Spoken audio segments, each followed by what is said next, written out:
प्रत्येक निवडणुकीमध्ये ही नेते मंडळी धोंड प्रकल्प आम्ही पूर्ण करू, शेतीला पाणी देऊ असं म्हणतात, किंवा विष्णुपुरीचा कालवा इकडे आणला त्याचं पाणी देऊ म्हणतात, किंवा लिंबोटीचं पाणी आम्ही देऊ म्हणतात, पण कुठल्याच धरणाचं पाणी हे लोहा कंधारच्या शेतकऱ्याच्या शेतीला आलं नाही। इथं मोठे प्रोजेक्ट किंवा मोठी धरणं तर आहेतच, पण त्याच्या व्यतिरिक्त बालाघाटाच्या रांगांमध्ये एवढी भौगोलिक स्थिती, मी स्वतः भूगर्भशास्त्राचा प्राध्यापक राहिलोय, त्यामुळे एवढी सक्षम आणि उपयोगी अशा प्रकारची परिस्थिती आहे की कमी खर्चात मोठे चेन किंवा लिंक डॅम्स आपल्याला करता येऊ शकतात।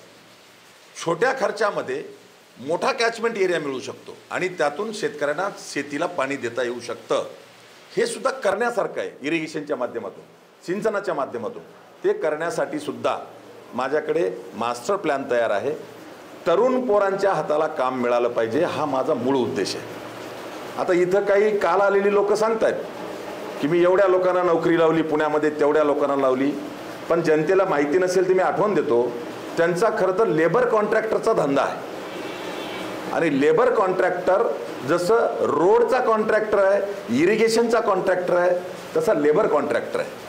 आणि लेबर कॉन्ट्रॅक्टर म्हणून जो काम करतो पिंपरी चिंचवडमध्ये, तो एखाद्या कंपनीसोबत ॲग्रीमेंट झाल्याच्या नंतर त्यांना जर 100 लेबर लागत असतील तर ते टेंडर त्याला मिळालं असेल तर 100 तरुण पोरं इथून घेऊन जातो।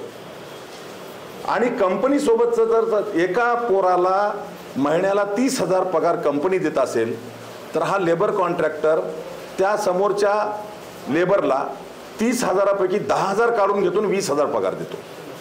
या पद्धतीनं नोकरी लावल्याच्या नावाखाली सुद्धा लेबर काम करणाऱ्या लोकांकडून सुद्धा महिन्याला 10,000 5,000 त्यांचं रक्त पिण्याचं काम करणारे माणसं इथं थापा मारतायत की मी तरुणांना नोकऱ्या लावल्या।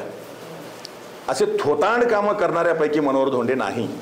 त्यामुळे इथं काही प्लांट आणण्यासारखे आहेत, ते प्लांट आणून मी त्यांना काम देण्याचा प्रयत्न करेल। ऊसतोड कामगार मोठ्या प्रमाणावर आहे, खरं तर त्यांचं सुद्धा साधं इन्शुरन्स नाही। माझ्याकडे अनेक लोक येतात कर्नाटकामध्ये ऊसतोड कामगार काम करणारे, काही दुर्घटना घडली तर त्यांचं आयुष्य संपलेलं असतं पण कुटुंब उद्ध्वस्त झालेलं असतं, त्यांना सुद्धा कुठल्या प्रकारची सुविधा मिळत नाही।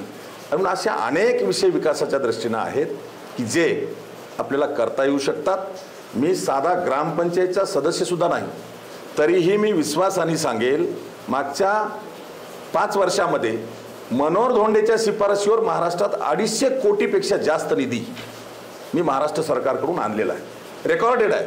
माझं एक गाव घ्या, शेवडी बाजीराव गावचा ग्रामपंचायतचा सरपंच माझा पुतण्या आहे। मी मागच्या 2.5 वर्षामध्ये शेवडी बाजीरावच्या विकासासाठी 32 कोटी रुपये आणलेत आणि आणखी एक CRFच्या योजनेमध्ये केंद्र सरकारकडे आमचे नितीनजी गडकरी साहेबांकडे माझा 17 कोटीचा प्रस्ताव प्रलंबित आहे। म्हणजे माझ्यासारखा माणूस कुठल्याही पदावर नसताना जर राज्यामध्ये 200-250 कोटी आणू शकतोय, गावामध्ये 32 कोटी आणू शकतो, तर पदावर गेल्याच्या नंतर या तालुक्याचा, या मतदारसंघाचा विकास नक्की मी करू शकतो।